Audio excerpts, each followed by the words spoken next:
ہوا ایسے کہ بیچ راستے میں امام علی مقام نے پڑاؤ کیا ہے، خیمہ ڈالا ہے، تو کوئی گھوڑ سوار دوڑتے ہوئے آ رہے تھے، لیکن ان کے چہرے لٹکے ہوئے تھے، بدن جھول رہے تھے۔ امام حسین نے دیکھا کہ اتنا بڑا لشکر آ رہا ہے، تو لشکر کو دیکھا امام حسین نے اپنے لوگوں سے کہا کہ اس لشکر کو روکو، کیا بات ہے پوچھ لو۔ کوئی گئے اور جا کر کے پوچھا کہ کیا بات ہے، کہا بہت دور سے چلے آ رہے ہیں، پیاس اور بھوک نے ہمیں ادمرا کر دیا ہے۔ یہ خبر امام حسین کو پلی تو امام علی مقام نے اپنے خیموں میں جتنا پانی تھا سب لے کر کے حاضر آئے۔ حر بن یزید کو آ کر پانی پلایا، اس نے آنکھیں کھولی اور اس کے بعد ان لشکریوں کو پانی پلایا۔ امام حسین نے پوچھا کہ کیا مقصد، کس لیے آئے ہو؟ وہ جانتے نہیں تھے امام علی مقام کو۔ کہا سنا ہے ہم نے یزید کے خلاف حسین ابن علی بغاوت کر کے نکلے ہیں، اور ہمیں حکم دیا گیا ہے کہ ان کو راستے ہی سے گرفتار کر کے لے آئے۔ تو اس میں حر بن یزید نے پوچھا کہ کون ہے تم میں حسین؟ بڑا بھاری مشکیزہ اٹھا کر کے وہ لشکریوں کو پانی پلا رہے تھے۔ کسی نے کہا یہی حسین ابن علی ہیں جس نے تجھے پانی پلایا۔ وہ پانی پلا رہے تھے کس لشکر کو؟ اس یزید کے لشکر کو جو گرفتار کرنے کے لیے آیا ہے۔ یہ ہے شان اہل بیت، چاہے پہچان کا ہو کہ بنا پہچان والا ہو، اسے پہلے پانی پلایا جائے۔ اسی لیے تو آج محرم میں ہم ہر جگہ سبیلیں لگاتے ہیں، کثرت سے پانی پلاتے ہیں۔ ہر کسی مذہب سے تعلق رکھنے والا پانی پی کر کے جائے، کم از کم ہمارے ہاتھوں سے شربت پی کر کے جائے۔ یہ سبیلیں اور شربت جو ہم لگاتے ہیں اسی محبت میں۔ بعض لوگ کہتے ہیں امام حسین تو پیاسے چلے گئے اور تم پانی پیتے ہو۔ میرے عزیزوں، وہ پیاسے رہ گئے لیکن کسی دوسرے کو پیاسا دیکھنا نہیں چاہتے تھے۔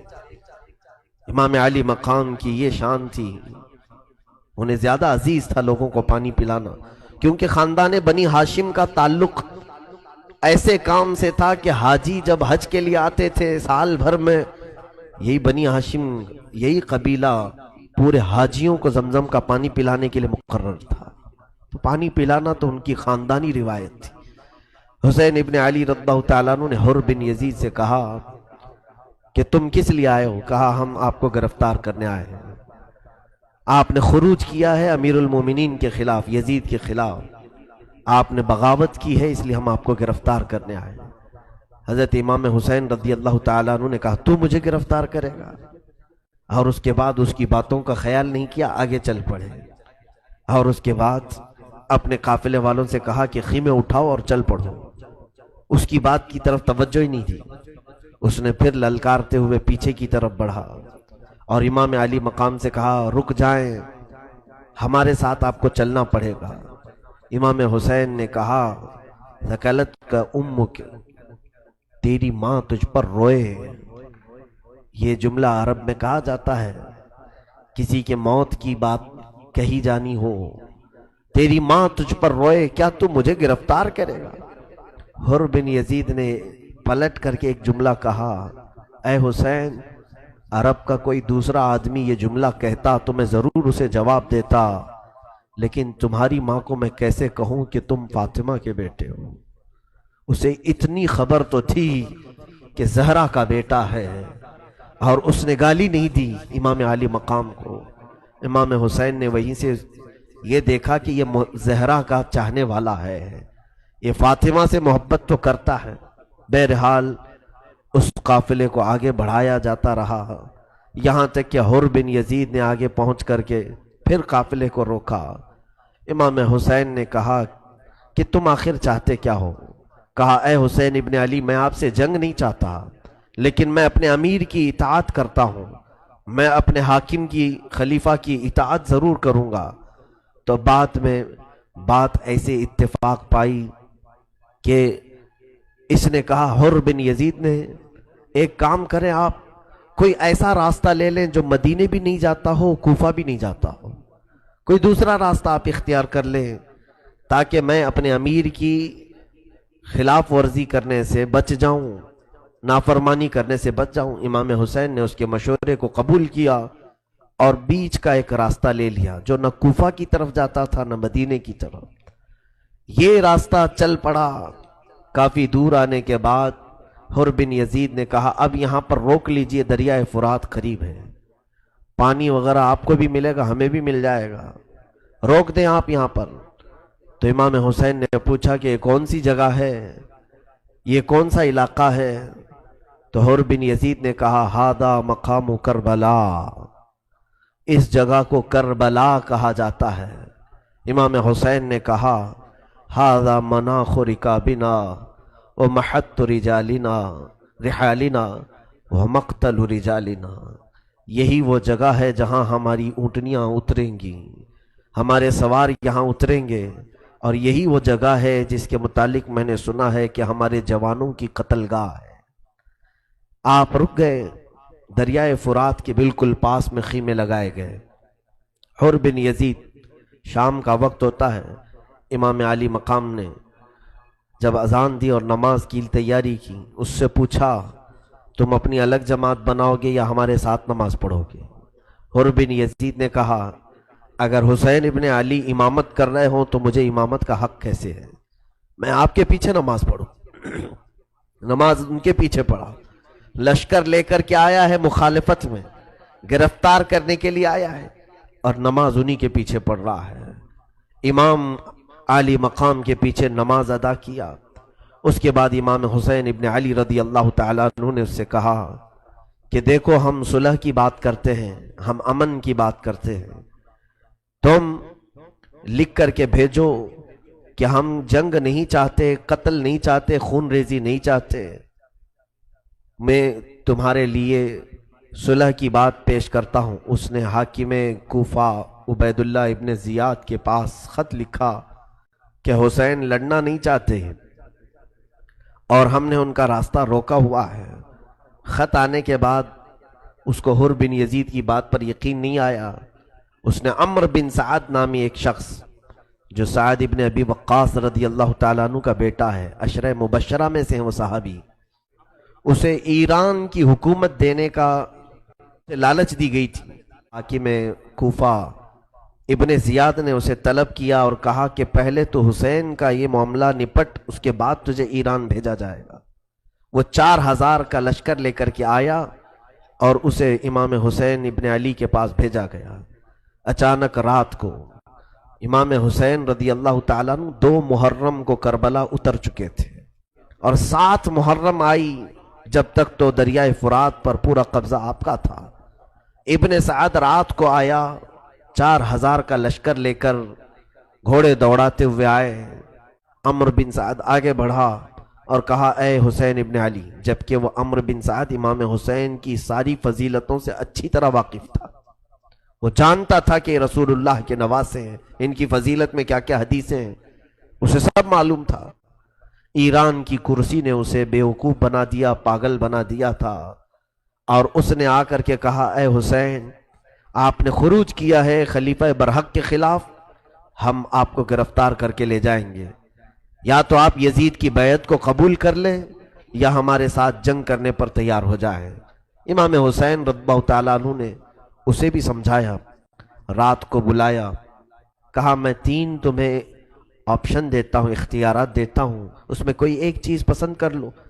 پہلی چیز یہ ہے کہ میں جہاں سے آیا ہوں مجھے وہاں واپس بھیج دو. میں مدینے سے آیا تھا یا مکہ سے آیا تھا، مجھے وہیں واپس بھیج دو. دوسری بات یہ ہے کہ یا تو پھر مجھے ملک شام جانے دو، یزید کے پاس جا کر میں خود اپنا معاملہ طے کروں گا، جیسے میرے بڑے بھائی امام حسن رضی اللہ تعالیٰ عنہ نے امیر معاویہ سے معاملہ طے کیا تھا.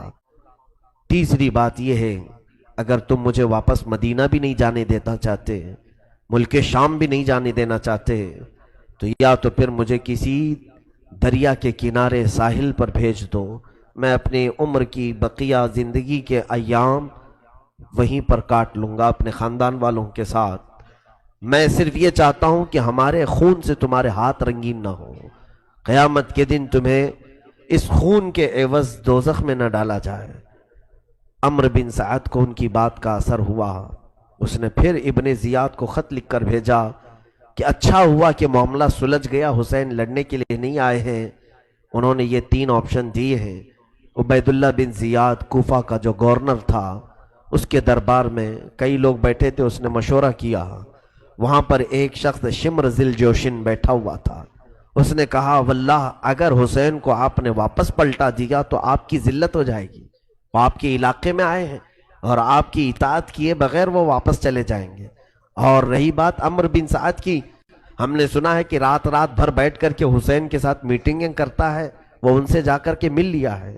اس بدبخت ظالم نے عبیداللہ بن زیاد کے دماغ کو چڑھایا اور اس کے بعد ابن زیاد نے ایک بڑی فوج اس کے ہاتھ دے کر بھیجا کہ جاؤ کربلا میں عمرو بن سعد سے کہنا کہ حسین سے کہیں پہلے میری اطاعت کریں، حاکم کوفہ ابن زیاد کی اطاعت کریں اور سر جھکا کر ہمارے پاس آئیں، پھر ہم آپ کو یزید کے پاس بھیجیں گے، اور یا نہیں مانتے تو انہیں قتل کر دو اور ان کے جسموں کو رون دو۔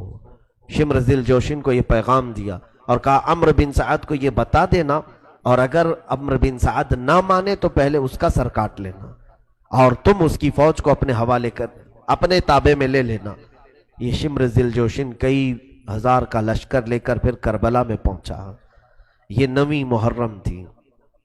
یہ جو کمک پہنچتی رہی فوج کی، 1000 کا لشکر لے کر حر بن یزید سب سے پہلے آیا تھا، جس نے پانی پیا امام کے ہاتھ، راستہ روکا اور ان کو کربلا پر اترنے پہ مجبور کیا۔ پھر عمرو بن سعد 4000 کا لشکر لے کر آیا، پھر شمر ذی الجوشن یہ کئی ہزار کا لشکر لے کر آیا۔ کل ملا کر یہ فوجیں آتی رہیں 22,000 لوگ ہو گئے، اور ادھر قافلہ امام حسین میں کل ملا کر کے 82 لوگ تھے، 82 لوگ تھے۔ اگر تعداد کے اعتبار سے دیکھا جائے تو 100 گنا سے بھی زیادہ تعداد ان لوگوں کی تھی۔ مد مقابل میں جو لوگ تھے اس سے بڑھ کر کے بھی ان لوگوں نے فوج جمع کی۔ پھر شمر ذی الجوشن آ کر عمرو بن سعد سے کہتا ہے یہ دیکھو حاکم بصرہ حاکم کوفہ ابن زیاد کا خط ہے، انہوں نے کہا ہے کہ تم حسین کے ساتھ مقاتلہ کرو، جنگ کرو، ان کے جسموں کو رون ڈالو، یا تو پھر وہ ابن زیاد کی اطاعت کریں اور سر جھکا کر کوفہ میں داخل ہوں، یا تو پھر تو اپنی فوج میرے حوالے کر دے، میں یہ معاملہ نپٹ لوں گا۔ عمرو بن سعد نے اس کو گالی بھی دی، کہا کہ معاملہ سب سلجھ گیا تھا، تو کمبخت نے شاید بھڑکایا ہے، لیکن فوج میں تیرے حوالے نہیں کروں گا، میں بھی حسین کے ساتھ لڑوں گا۔ اس نے پہلے صلح کی بات کی تھی، لیکن جب اس نے دیکھا کہ حکومت میرے ہاتھ سے نکل جائے گی ایران کی جو انعام میں ملنے والی تھی، اس نے کہا کہ نہیں، میں فوج حوالے نہیں کروں گا، میں خود یہ معاملہ سر کروں گا، اس مہم کو میں ہی پورا نپٹاؤں گا۔ 7ویں محرم کو ہی حسین ابن علی کے خیمے اکھاڑ دیے گئے۔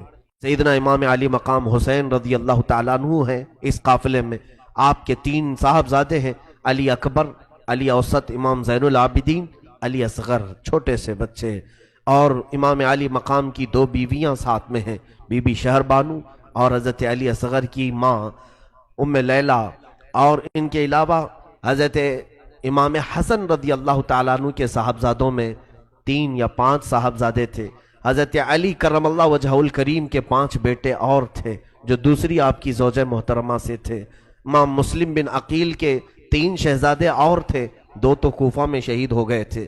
اس طرح سے امام حسین کے گھر کے ہی 52 افراد اس میں تھے، ساتھیوں میں، محبت کرنے والوں میں 20 لوگ اور شامل ہو گئے تھے۔ امام حسین رضی اللہ تعالیٰ عنہ کے ساتھ زہیر بن قین شامل ہوا، جو کہ اہل بیت سے اس کو کوئی تعلق نہیں تھا، لیکن امام حسین نے ایک بار کیا بلایا، وہ حج کر کے واپس آ رہا تھا، اس نے ساری چیزیں ترک کر دی، اپنی بیوی کو طلاق بھی دیا راستے میں، اور کہا میں حسین ابن علی کے ساتھ جا رہا ہوں، ساری چیزیں قربان کر کے وہ ساتھ میں چل پڑا، زہیر بن قین۔ اب ہوا یہ کہ 7ویں محرم کو ان کے خیمے اکھاڑ کر دوسری جانب لگوا دیے گئے، کہا کہ فرات کے قریب ایک بھی خیمہ نہیں ہونا چاہیے حسین کا، خیمے بدل دیے گئے۔ فرات پر یزیدی لشکر کا پورا قبضہ ہو گیا۔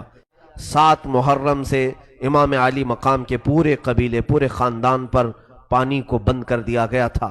7 محرم، 8 محرم، 9 محرم، 10واں محرم بھی آ رہی ہے۔ یہ عاشورہ کی شب ہے۔